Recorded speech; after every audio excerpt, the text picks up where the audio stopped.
Here's the ending of First Blood, the first chapter in the Rambo franchise, fully explained. Based on the novel by author David Morrell, First Blood stars Sylvester Stallone as John Rambo, a Vietnam veteran who returns home from the war and struggles to assimilate as a civilian, while facing adversity and discrimination at every turn, a conflict that escalates into a deadly war between him and a local town sheriff. First Blood is directed by Ted Kotcheff and co-stars Brian Dennehy as Sheriff Teasle, Richard Crenna as Call Troutman, as well as Jack Starrett, David Caruso, Chris Mulkey, and Michael Talbot. Rambo is initially confronted and driven away by the sheriff when he enters the small Washington town. Defying orders to stay away, Rambo gets himself arrested before escaping and leading a manhunt by police, National Guard, and his former commander, Call Troutman, who attempts to help his former soldier. First Blood is a character-based film that attempts to examine the effects of PTSD on a soldier like Rambo, a Special Forces soldier and Medal of Honor recipient, as well as a POW, who simply cannot find his way in the civilian world after all he's been through. He is essentially thrust into a new war, one in which he's not entirely averse to given his training, as it reawakens the soldier he was trained to be, once again giving purpose to his life where there was seemingly none since returning to the U.S. First Blood is an exhilarating action, survival film as well, which benefits from complex, interesting characters whose morality falls into shades of gray, with each character never really coming across as fully good or evil, Rambo included. Rambo is a sympathetic character, but he's also flawed and damaged, which is one of the reasons the film stands out in the genre. First Blood's ending comes full circle when Rambo and Teasle find themselves locked in battle, but their final fates, in the book and the film, aren't so simple. What First Blood means in relation to Rambo's story. The traditional meaning of the phrase First Blood is likened to the first point or advantage in a contest, such as a boxing match or sword duel. In First Blood, Rambo tells Troutman over the radio that they drew "First Blood, not me," which relates to Teasle pushing him by arresting and antagonizing him. The arrest and abuse in jail triggers Rambo's PTSD, specifically his time as a POW, prisoner of war, which prompts him to lash out and escape, leaving one deputy dead, even if not directly his fault. For Rambo's story, First Blood represents the trigger that sets him off, more so than actual blood being spilled. He was a sleeping giant that was awoken the second he was provoked, with Teasle and his men drawing first blood, which was more than enough for Rambo to begin his personal war against them. Why the plan to capture, or kill, Rambo goes wrong. Once Rambo escapes to the mountains, the sheriff's deputies put together a posse to hunt him down. However, Teasle is reluctant to bring in the state police to help, even when they find out Rambo is a decorated war hero.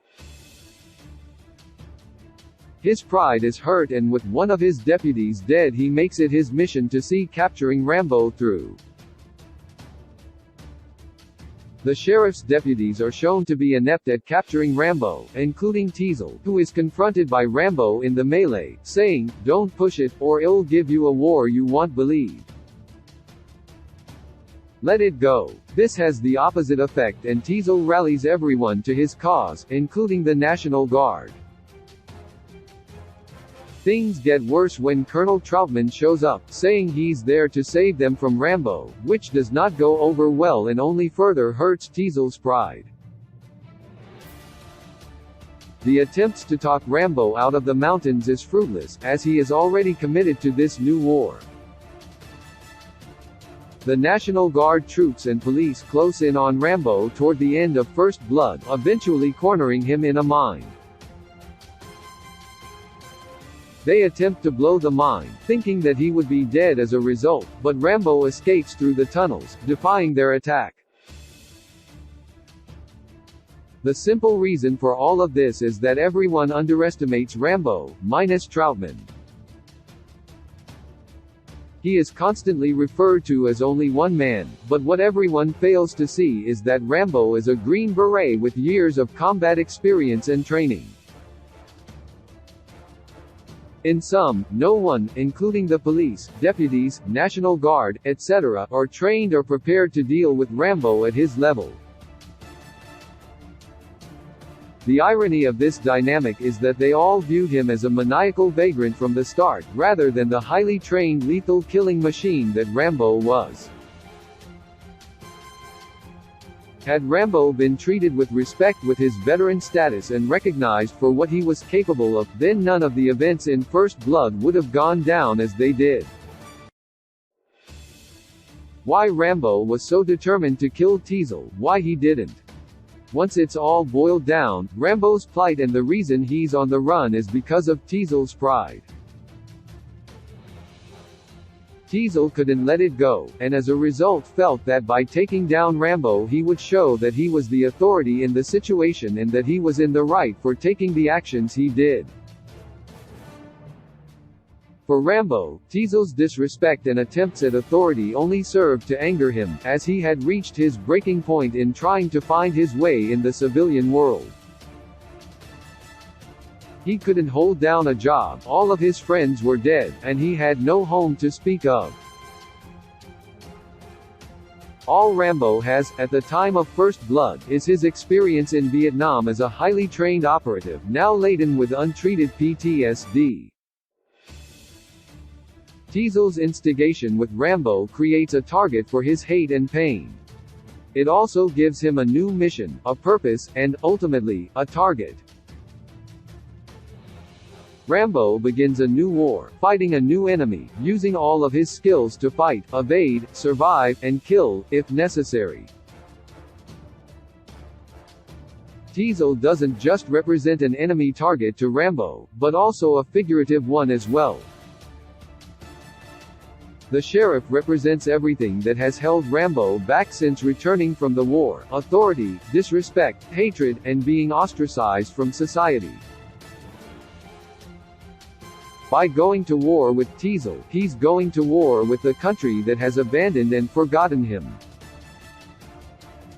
After escaping the mountains and setting fire to the town in First Blood's ending, Rambo finally corners Teasle in the sheriff's headquarters, shooting and wounding him. Teasle goads Rambo to kill him, but Troutman shows up before Rambo can finish him off, effectively saving Teasle's life.